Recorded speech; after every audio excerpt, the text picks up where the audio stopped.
खबर शामिल करते हैं पेशावर से। खैबर में बड़ा बाजार में धमाके और शदीद फायरिंग की इत्तलात हैं। मीडिया रिपोर्ट्स के मुताबिक बड़ा बाजार में धमाके के बाद शदीद फायरिंग भी की गई। बड़ा बाजार में थाने के मरकजी गेट के करीब धमाका हुआ।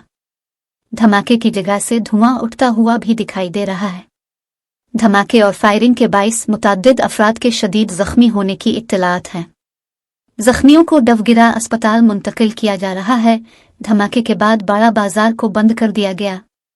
इब्तदाई इत्तलात के मुताबिक धमाके में 8 अफराद जख्मी हुए। धमाके की नौयत के हवाले से अभी कुछ कहना कब्ल अज वक्त होगा। पुलिस की टीमें भी जाए वकुआ की जानिब रवाना कर दी गई। धमाके के बाद लोगों में भी खौफ व हरास फैल गया। इलाके को घेरे में ले लिया गया है।